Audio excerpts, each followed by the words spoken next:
Started. Zombie on the track. Started from the bottom, now we're here. Started. And as you can see, on September 14th, George here wanted to hop up in my DMs talking about a career opportunity. Slowly before that, this young woman wanted to chat with me about an opportunity at Starwood.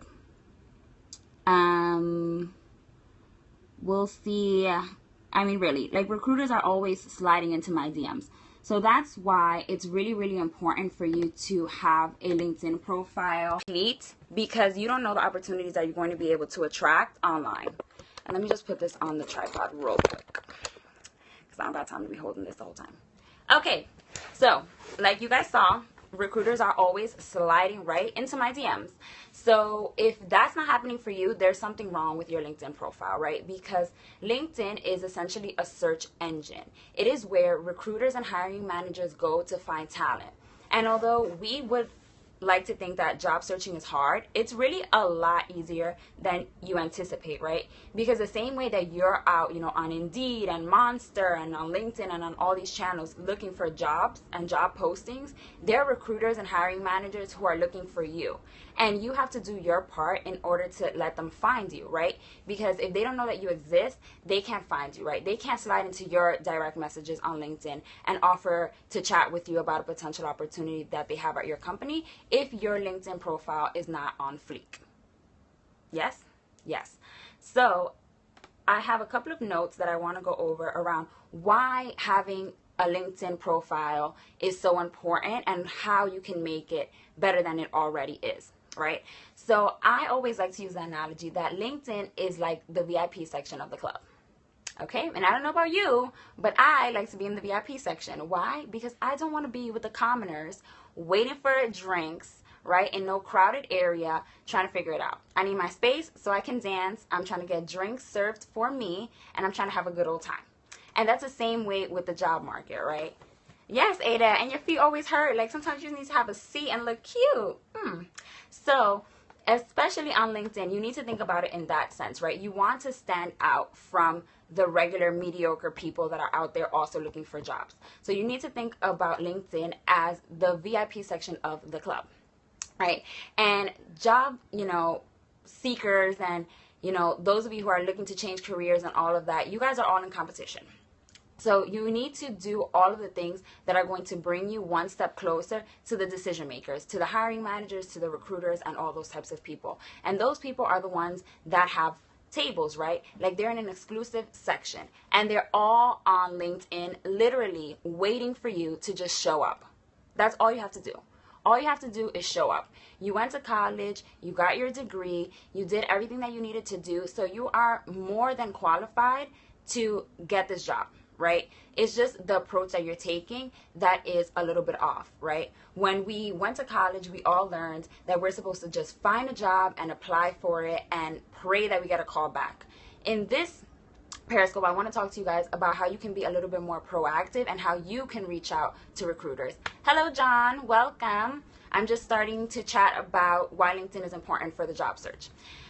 So you want to be a little bit more proactive, and instead of being reactive and just applying for a job post that you see, you want to make the connections with the recruiters so that they can place you in positions that make the most sense for your skill sets, for your expertise, and for the things that you're passionate about, right? Instead of having to wait for, that position in the industry that you want, or the company that you want, how cool would it be if someone found the position for you? Right? So when you think about LinkedIn, don't think about it as just some social media platform that I go on like once every 6 months, or when I want to look for a job. It's a platform that you need to be on every single day, whether that is, scheduling out your posts, updating your profile, all of the different things that you need to be doing to make sure that it is working for you. Yes? Yes. So let's think about LinkedIn as a search engine, right? So let's pretend, tell me some of the jobs that you guys want. Let's make this interactive. Tell me some of the roles or positions that you guys are looking for. If you're going to move into a next position, or if you do have a dream job at a company, comment and let me know what it is. Okay, so Ashley says beauty editor. Okay. At what kind of company? At a magazine, an online publication. Okay, fashion design, a brand manager. Okay, we got some creators in the house. Okay, good. Social media manager. That is my job. It is stressful, so prepare yourself. Magazine or online. Okay, so we have beauty editor, we have brand manager, we have social media managers. Great. So if I'm a recruiter and I'm looking to hire a beauty editor, right, I'm going to look for a specific set of skills, right? You need to, know how to write. I mean, obviously, you need to have some kind of writing skills. You need to probably have some expertise in the beauty industry. So, whether that's something that you've gained on your own freelancing or, through your own company or channel or whatever it is, I need to know that you know something about beauty, right? But I also need to know that you're a strong writer. I also need to know that you know how to manage content, that you know how to, coordinate between the different writers, that you know how to content plan, right? Because if you're a beauty editor, you have to organize all of the beauty content for your site or magazine, right? So I'm going to be looking for all of those skills. So as a recruiter, what I'm going to do is go on LinkedIn and plug in those skill sets, right? Plug in those keywords, and the profiles that come up are the profiles of the people that I'm going to reach out to as a recruiter, right? Does that make sense? Give me some hearts if that's making sense. If it's not, I'll re-explain. Same thing for a social media manager, right? If you're a social media manager, you need to get on the Hootsuite game. You need to know what buffer is. You need to know how to manage Google Analytics. You need to understand how to drive traffic. There are tons of things that go into each job role and each job description that you need to make sure those keywords are also in your LinkedIn profile, right? So you have to think like a recruiter. If you're looking for a specific type of person for a role, you're going to Google, right, those types of job responsibilities and duties on LinkedIn. So you're going to search LinkedIn for those particular keywords. And again, the people who have filled out their profile properly are the people that are going to come up. So when recruiters slide into my DMs with opportunities around marketing and social media, it's because my profile is filled out with all of the keywords that are in those job descriptions to make sure that I'm found. Yes? Yes. Okay. So remember to think about it like a search engine. So the areas you need to focus on are the headline, right? And your headline should never be your job title. Never, right? Because you being an account manager at place XYZ tells me absolutely nothing. You being, a project planner in this place tells me absolutely nothing, because every industry and every company, those titles mean something different. So what you need to do is make sure that your headline is talking about your skill sets. So for me, I have digital marketing and communications professional or something like that, keeping it very broad so that I can be found. If I had something along the lines of, I don't know, social media community manager, maybe that's going to be a little bit specific and cut me out of other opportunities. So you want to keep it a little bit broad and not always so specific to your job title. So for example, like Ada, she's the client services manager for Latina Bloggers Connect, but I don't know what that means, right? And as a recruiter, I might not be looking for something so specific like client services manager. But if you tell me about influencer marketing or multicultural marketing, then we're talking about something different. Hi, Zuri. Welcome. Just jumping into how to treat your profile like a search engine, your LinkedIn profile like a search engine. So always consider your headline the number one thing that is going to tell recruiters and hiring managers about who you are and your skill set. The next thing is your summary. So a lot of people skip the summary part. It's basically just a small little about section where you can talk about your skill sets and what you've been able to accomplish. This is not a place for you to repurpose your resume. You're not going to go off and ramble telling me about all the places where you worked and all that stuff. I do not care, right? I want to know what were you able to accomplish. Hi, Lynn. Hello, hello. Hi, Tia. Thank you for sharing. So yes, you're not going to regurgitate your resume, right? Because I can see that on the rest of your LinkedIn profile. So what you want to tell me is, what have you been able to accomplish for your company, right? When you got into this company that you're currently working at, the company was in one specific state, right? And now that you've been there for X amount of time, you should have been able to accomplish something for them that makes the company better. Because as much as we would love to think that we're great and awesome, at the end of the day, it's not about us. It's about what we can accomplish for the company that we want to work for. So you need to make that very, very clear. You want to show employers that you're not a liability, that you're going to be an asset. A liability is someone who they hire who they are not really sure can do the job. They think they might have the skill sets, so they're going to take a chance on them, right? But the person who's a liability is usually the person that is underpaid, overworked, and doesn't negotiate, right? So you want to be an asset. You want to make it very, very clear that you're going to be able to deliver results and add value, and they need to pay you this money because you know what you're about to do. Right? So when you think about when you write your summary, your professional bio, even your Twitter bio, any kind of place where you're supposed to talk about yourself, you always want to talk about accomplishments. What are you going to be able to get as a result of working with you? Yes? Yes. Give me some hearts if it's making sense. Again, just let me know if it's, too much, if I'm going too quickly, and we can work it out. The next thing is the job descriptions. For the love of God, please do not take your job descriptions, copy it from your resume, and paste it into your LinkedIn profile. Again, it's absolutely pointless because a lot of times what people do is they give me a running list of the things that they do, right? So, for example, social media manager, you manage Facebook, Twitter, Instagram, and Pinterest. You create content. You blah, blah, blah. You hit it. Nobody cares. I'm aware that as a social media manager that that's something that you do every day. What I want to know is that you increase the social media following by X% in X amount of time. I want to know that you were able to drive 600 leads in 2 months to XYZ landing page. I want to know that your content strategy resulted in, 8,000 more page views for the blog. Right? Like, I want to know concrete examples of what you were able to do. I do not need a running list of your daily tasks, right? Because if I'm hiring for the position, I know probably what your day-to-day looks like. I want to know, how are you a game changer? So when you think about filling out all of your different roles, make sure that it is always speaking to how much, how many, how often, right? How much has something increased, decreased? How much money have you saved the company? How much of one thing have you done? How many more people did something? How many less people did something? You always want to answer all of those questions when you're filling out your job descriptions for each of your roles. And the same thing with your resume too. Your resume should definitely be accomplishment based. Again, it should not be just a running list because that really doesn't help to tell me what makes you different from XYZ. There's 10,000 people out there, that can manage social media or, that can be a brand manager. I want to know specifically what you were able to accomplish at your role already.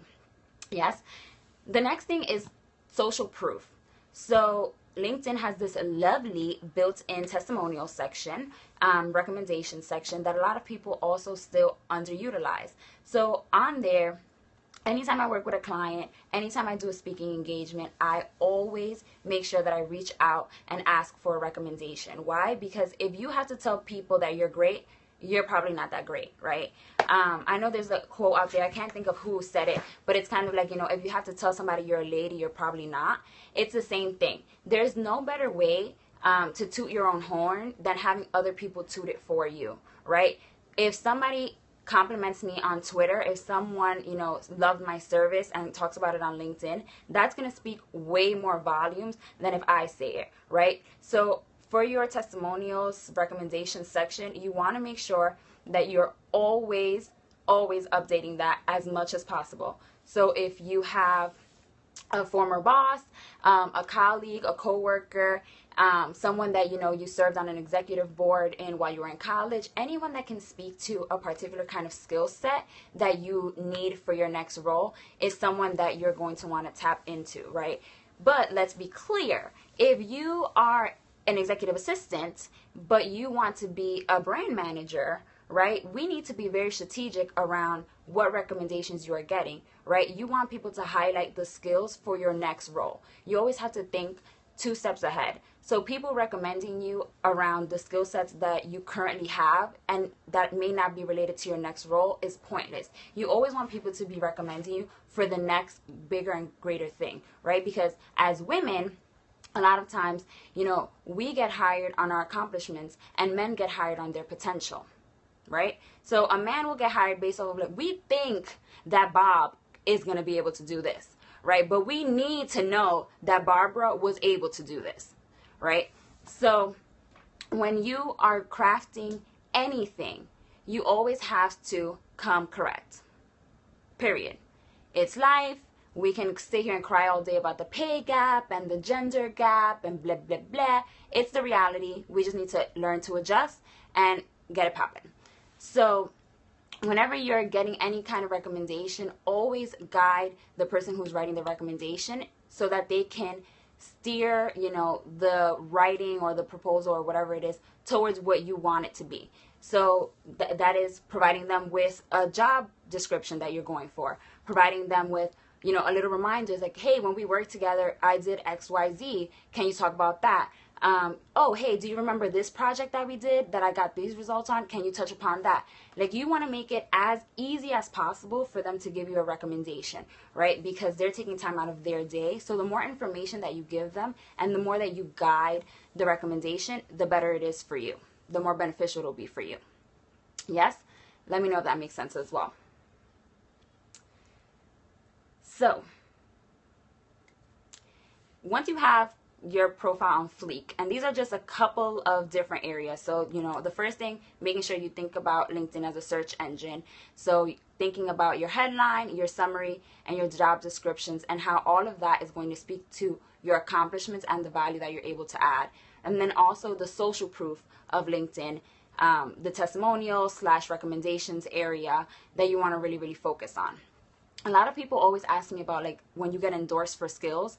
That is actually something that most people ignore, just for the plain and simple reason that my friends can get on LinkedIn and endorse me for 5 million skills that they don't even know if I have, right? Like, my best friend can literally sit on LinkedIn and recommend me for blogging just because I have a blog. She might not know if I'm a good blogger. She might not know if I'm effective. She might not know anything, but just based off the fact that she's my friend, she might go off and, like, endorse me for all these skills. So it's an area that's really actually kind of ignored. So you don't want to worry about that too much.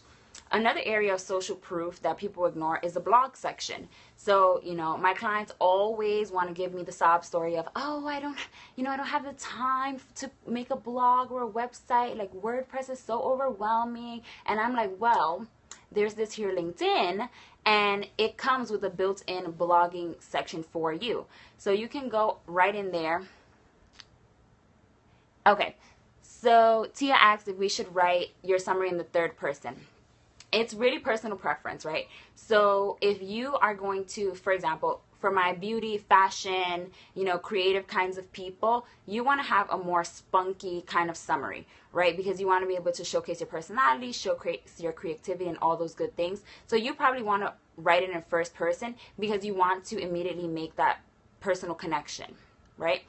However, if you are in industries like law, healthcare, financial services, those types of things, those are more of suit and tie, very formal. So I would go with the third person. And also you want to think about, again, search engines, right? So for me, I have a super complicated name. So when you Google Emily Dela Cruz with my crazy spelling, 9 times out of 10, you're going to find me. But if your name is, Jessica Rodriguez, there's millions of them out there. So sometimes when you write it in the third person, it's helpful because it allows your Jessica Rodriguez to come up versus other people, right? So when you write, I am so-and-so and I have done this and I have done that, it's not going to rank as high for your name because your name is not included throughout the paragraph as much as it was in the third person.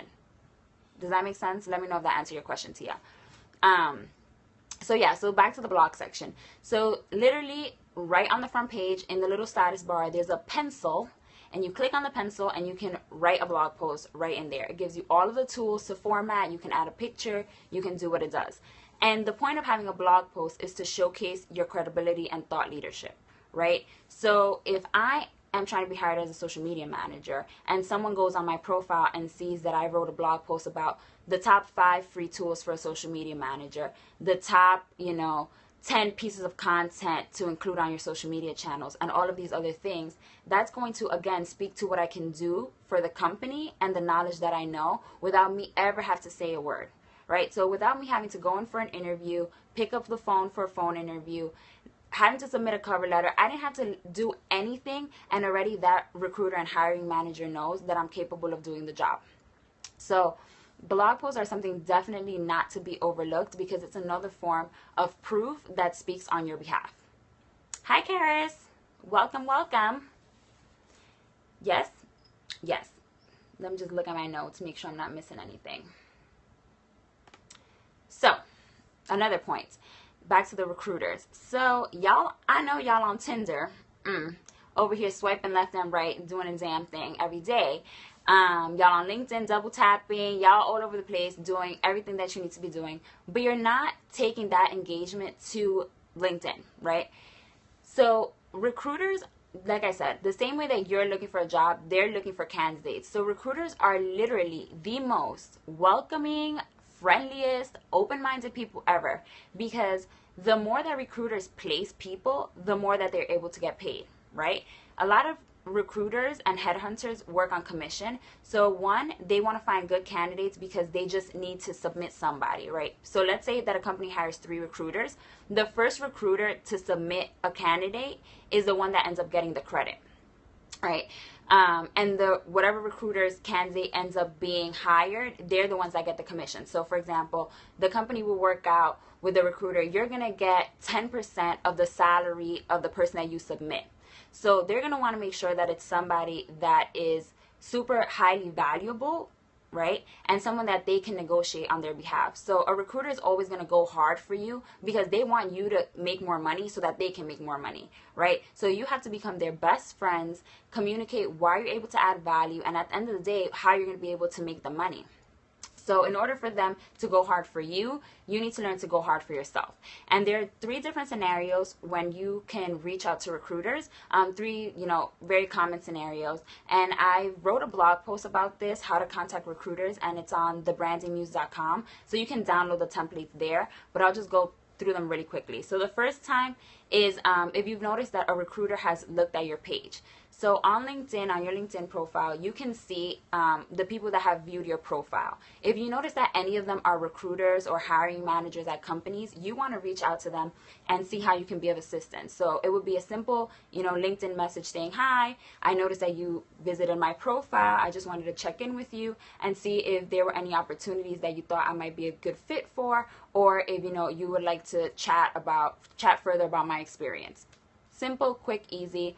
Again, you may not be looking right in that moment, but you want to make the connections for when you need it, right? If you decide that you want to leave your job in a month, you should have started getting ready for the job search 6 months ago, right? You need to have those connections, because the more that you're connected and the more that people know about you, the better it is, right?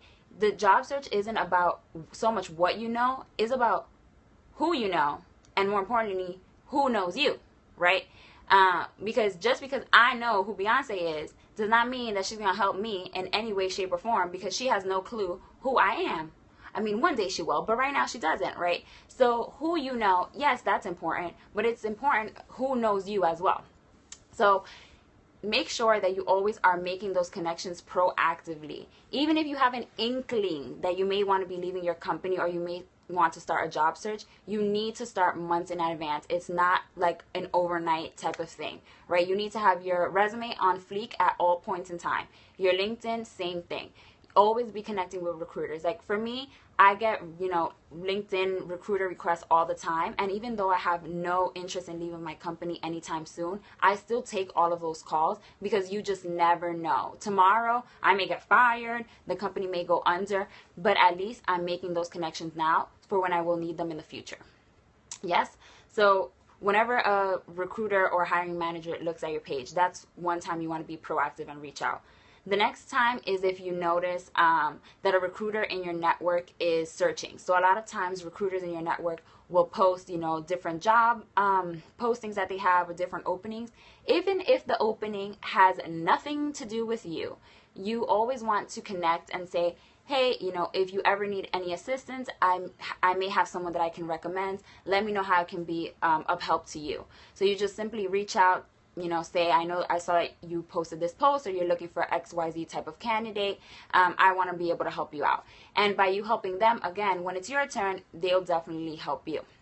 And then the last time that you should reach out to a recruiter is when you have applied at a company and the recruiter is on LinkedIn. So let's say that I want to work for Essence or NBC Universal. Let's go with that. We'll stick with media, since the girls that responded want to be in like the media fashion realm.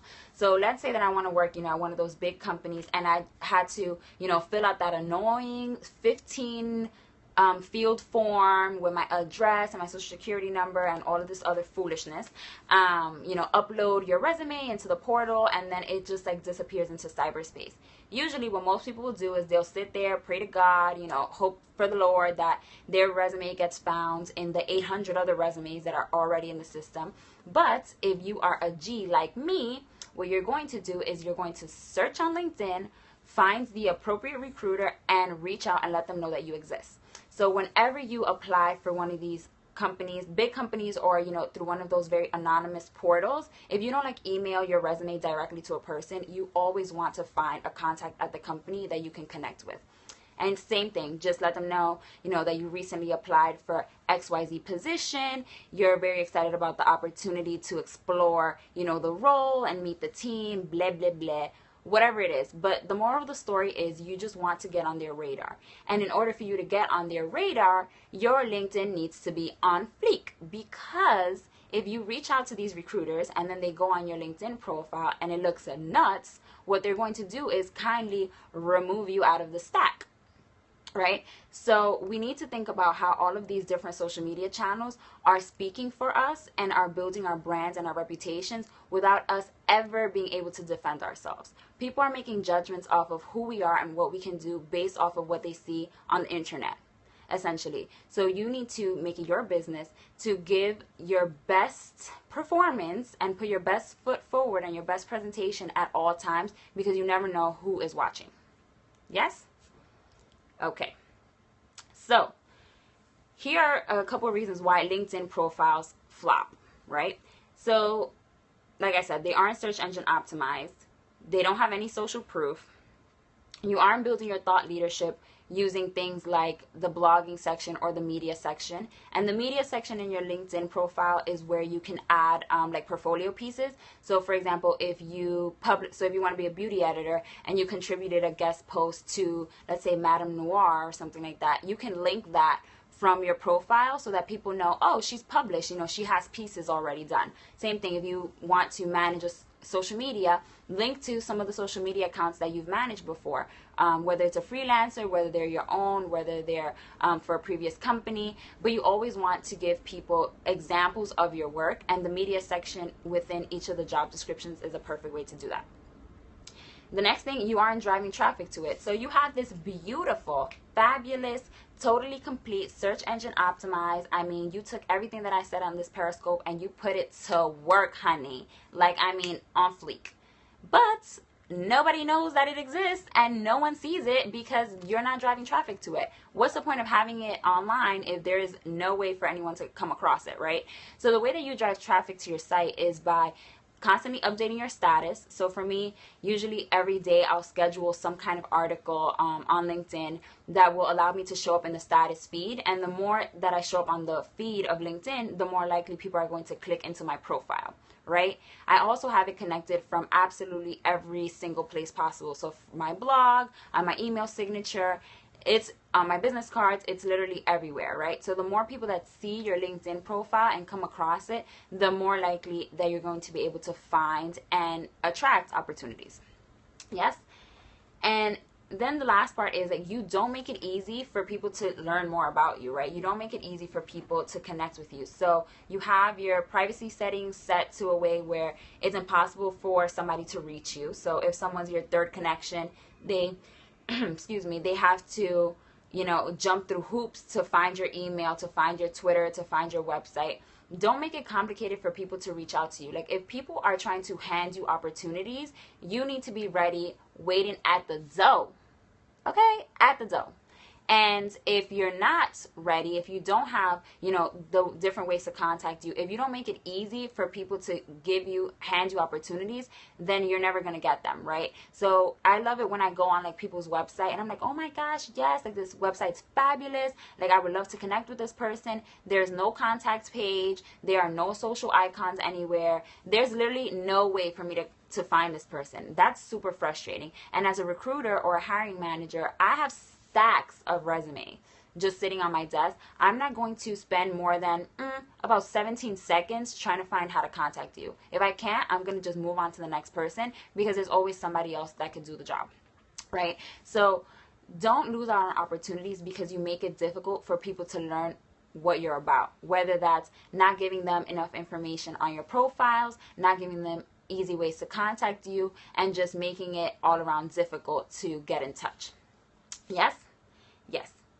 And then the last thing that's important to remember with your LinkedIn profiles is, like, you're not always going to have the plug, right? Like, you're not always going to be able to connect with the recruiter or find the recruiter or, weasel your way into the company. Like, I'm one that I say, I'm not going to let my application sit anywhere. Okay, I'm going to tweet the company, I'm going to tweet the hiring manager, I'm going to find you on LinkedIn, I will find you on Facebook, I will do all the stalking in the world. I mean, literally, if anyone has dated me, they know I should not be in personal branding. I should really work for the FBI, because I will find you, and I will contact you.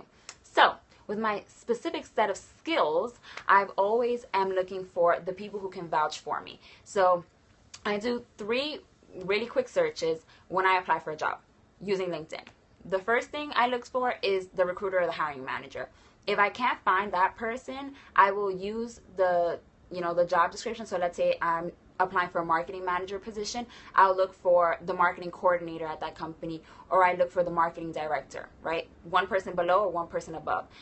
Because if I can't find directly the person that's hiring, I want to find somebody on the team that I can connect with, again, to just make them know, let them know that I've applied, that my application's there, and that I exist, right? Because literally maybe 1% of job seekers do this, and that's really what sets you apart. Just having the courage to make that introduction for yourself is going to speak volumes that you went out of your way to do that, versus the person that's just letting their application sit in the portal, right? So you want to look for the recruiter or the hiring manager. You can't find those. You want someone who you would work with, right? Somebody that's on your team. So someone who would be underneath you, or someone who you would be reporting to, right? The next thing, if those 2 sets of people don't exist, I'm looking for alumni.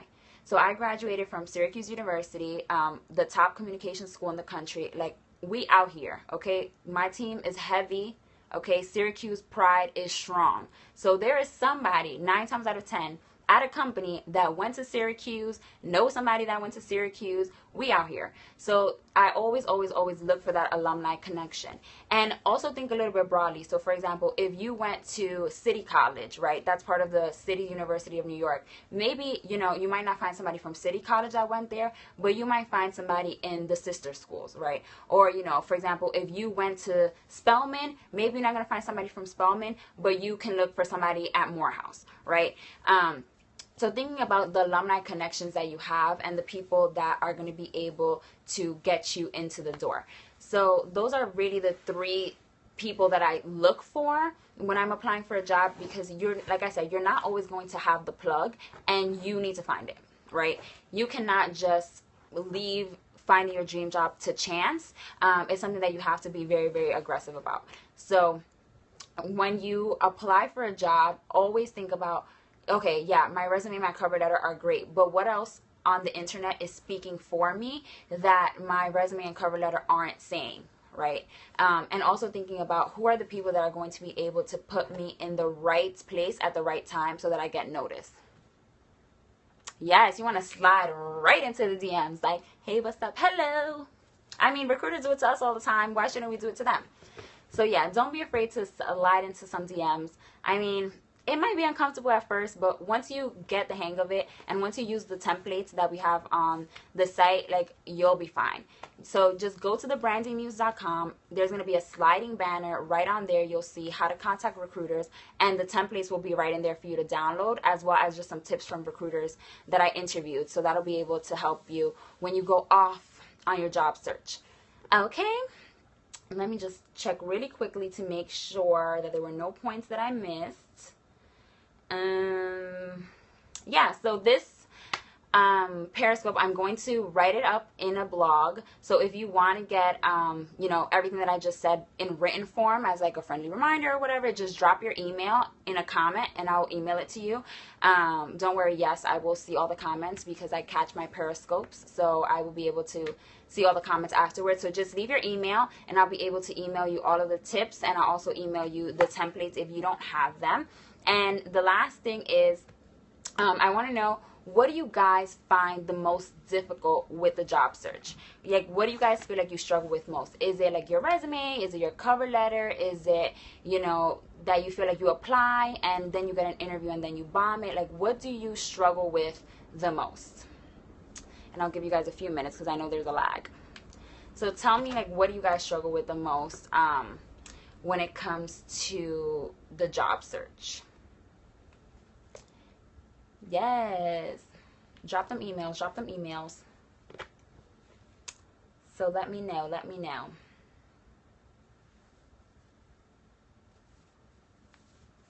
Oh, and thanks for the hearts, guys.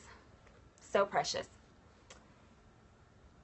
So yeah, once I email you guys, like I said, let me know, what do you guys struggle with the most? Like, what's, you know, just hit reply to the email. Let me know what really is the biggest struggle, because I want to be able to do more of these scopes for you guys. Let's see. The resume struggle. Just graduated with an IT degree but don't have real work experience. Oh Lord, this is my favorite question. So, you know what I love about companies?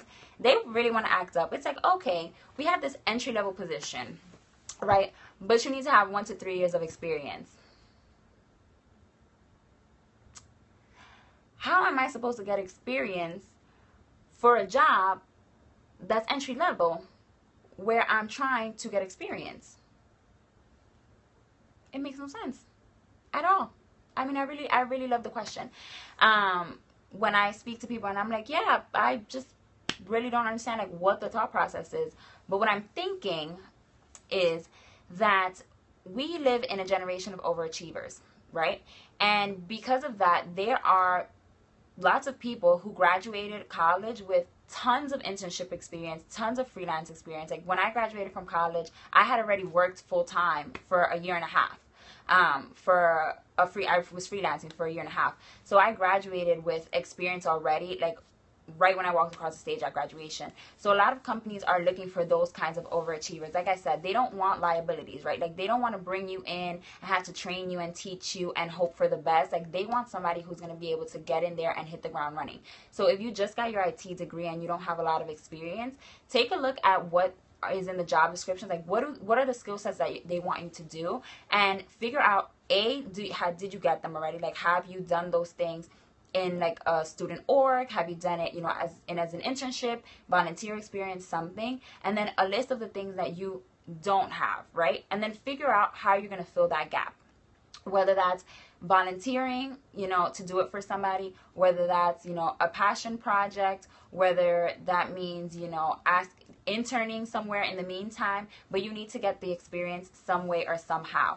Either you give yourself the opportunity to get the experience, or you seek other places that are going to give you the experience. But yes, a lot of entry-level positions, you need to come in with something, right? And don't get discouraged because you feel like you don't have the experience. Sometimes it's just thinking about, you know, other ways that you have gotten the experience that you might not be thinking about. So maybe it was, you know, a class project. Maybe it was, you know, something that you did for a student org. Maybe, you know, you helped a friend out. So for me, for example, when I graduated, I went into a communications role that was around creating content like blogging, social media, and things like that. My portfolio had literally every possible thing that was related. If I designed a flyer for an organization, it was in there. If I designed a website for my friend who wanted to be a rapper, it was in there. If I edited a video for my friend who was a fashion designer and she had just gotten, a new line out, it was in there. I mean, every possible little thing that was even remotely related to the job description that I had done in college was in my portfolio. So think about those kinds of unconventional ways that you've gotten experience that you don't normally think of, right? And think about also the classes that may be relevant. So yeah, maybe I don't have any like concrete examples of what I did, but I took XYZ class that taught me the skills, and I'm ready to go off for you, Mr. Employer, right? I've also done things like so for example, one of the things that they wanted me to do was to create a newsletter. So when I went in for the interview, I went right ahead and had already designed a newsletter, like a mock newsletter for the organization, like what I thought it would look like. I wrote like some articles that I thought could be included, and it showcased them. Yeah, I've never done a newsletter before, but I went ahead and I created this for you. Let me know what you think. So by you taking initiatives and kind of creating these kinds of projects for yourself, for the employer, showcases a totally new side of you and your skill set. Let me know if that answered your question. In terms of your resume, yes. So your resume, it's usually one of two things. One, it doesn't tell me anything important, right? So it's not accomplishment based, it's not value based. Like if I look through it, again, it's just like a running list of all the things that you've done. Or two, your resume does not tell me the right story, right? So for example, like I said, if you just graduated with a degree in public relations and all of your experience and all of your internship experience is in PR, but you're trying to be a marketing manager, although in your head it makes sense, it might not make sense for the hiring manager, right? So if you want to transition from something that seems similar but is not, so like PR to more general marketing, or if you only did social media but you want to go for a more broader role like digital marketing, or you graduated with a degree in English but you want to be a beauty editor, right? Like you need to connect all of the dots for the recruiter. So you want to showcase, pull out the exact skills that match that job description, right? Just because I had an internship in healthcare public relations, I'm not going to put that on my resume because that has absolutely nothing to do with my job in technology now, right? But if I did want to hop into the healthcare sector at some point, then I would slide that experience right on in. So you want to think of your resume like a puzzle, right? And you're not always going to use all of the pieces at the same time. You have to swap them out, right? Don't come over here with no 6-page resume either. Keep it to 1 page of the most pertinent, valued experience for the role that you are seeking, right? Like if you worked, for me, I worked at American Apparel, right? Back in the Disney, like me being the lead cashier at American Apparel literally helps me do absolutely nothing at my day-to-day job, like absolutely nothing. So you want to make sure that your resume is tailored for the right positions, but also don't be afraid to cut things out. I'd rather see a resume that has one job that speaks to all of the skills that I need versus a resume that has a little bit of everything that doesn't tell me, absolutely anything at all about what you can do for this particular role and this particular company. Yes? Yes. Hello everyone. Oh, welcome. We are just about to wrap up, but you can definitely catch the replay.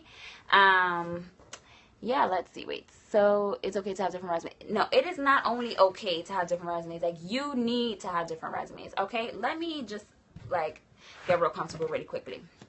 If you are using the same resume for every single job description, that is exactly why you have not landed your dream job yet, right? Like you cannot go to every company with the same exact resume because not every company is the same and not every company is looking for the same thing.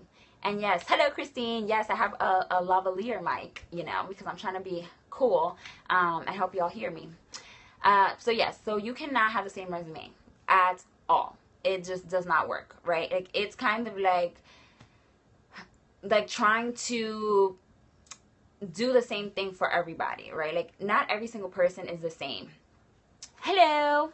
Not every single person is the same, and not every single company is the same. Not every single company culture is going to be the same. So you cannot have the same resume because it's not going to translate across the board, right? So for example, when I applied to work at a school. So I used to work in higher education. So when I applied to work at a college as a communications coordinator, I highlighted all of the experiences that made me a good communications person for students, right? So I talked about, in the branding muse, the fact that I did, the job search boot camp and hired, happy, and paid, the fact that I worked at, the University Career Center, all of these different experiences that spoke to why I would be a good fit as a communications person in a college environment. When I applied for the role here at the startup that I'm currently at, I talked about all of the experience that I had working in tech, right? So all of the startups that I had worked for previously, how I, had worked in small teams, how I was a self-starter, how, I've been able to wear multiple hats. You want to tell a different story to every single employer because, again, they're going to be looking for different people. Just because the titles are the same or the job descriptions are similar doesn't mean that they're looking for the same type of person. So you need to tailor your resume to every single one. And it's funny because I just launched my job search boot camp yesterday, and it's a 3-week course where I go over all of these things that I'm talking to you about, right? So like getting your job search materials together and your LinkedIn profile and your, negotiation templates and all that type of stuff. And we spend like 1 whole hour talking about your job search materials and your resume because your resume and your cover letter does not translate across the board. Same thing, like in your cover letter, you want to pick out the pieces that make the most sense for that particular employer. Okay, you cannot use the same resume across the board because there are always going to be gaps. So every single time that you apply, for a different position, you should be able to have a different resume, right? And this doesn't mean, okay, if you apply to 10 companies, you need to have 10 resumes, but you might want to break it down by industry. You might want to break it down by type of role, to serve your different purposes. So for me, for example, my experience is marketing, social media, and branding, right? So those are 3 different types of resumes that I might have. Or, because I've traveled across different industries, I might have, I have a resume just for higher education. I have a resume just for tech. I have a resume just for like internal communications. I have a resume for agencies. And it'll come with time, right? Like, especially if you just graduated, like there's only so much experience that you have to tailor your resume, but you should always be looking to make your resume feel like it was created for that one particular employer because they're really able to pick up on it. They're able to pick up on, oh, this person just, sent us their regular generic, resume and cover letter versus, wow, like this person really took time to research the company, really took time excuse me, to know what our values are and really work on crafting something that was specific to us. Does that help? Let me know. Let me know if you guys have any questions. Wow, just when I thought I was about to dip out on y'all. Hey, Brittany. Hey, girl, hey. Yes. Great, yay. Yes, Ada, I do have the job search bootcamp coming up. So it's going, like I said, registration just opened yesterday. So I'm taking 20 students where I will be walking them through the whole job search process, the proactive job search strategies and all of those things that you need to be able to not only land the job, but negotiate when you do land the job. So we go over, like I said, everything from your resume, your cover letter, LinkedIn profile, creating content, how to negotiate, how to reach out to recruiters, like all of that good stuff. I'm so excited. We have a couple spots available. I have to check because, girl, the coins have just been like raining in my inbox these days. But you go to thebrandingmuse.com and on the sidebar you'll see the job search bootcamp, so you can click right there. And also if you download the templates, there's also like a little blurb at the bottom of the blog post. So just go to thebrandingmuse.com and on the sidebar you'll see like all my upcoming classes. So like on Saturday I have a free class around getting PR for your brand. I have the job search bootcamp coming up, like a million things. Yes, thebrandingmuse.com. Sorry, y'all, I'm Dominican. I talk really fast. It gets crazy. So yes, thebrandingmuse.com. Goodbye, y'all. Thank you.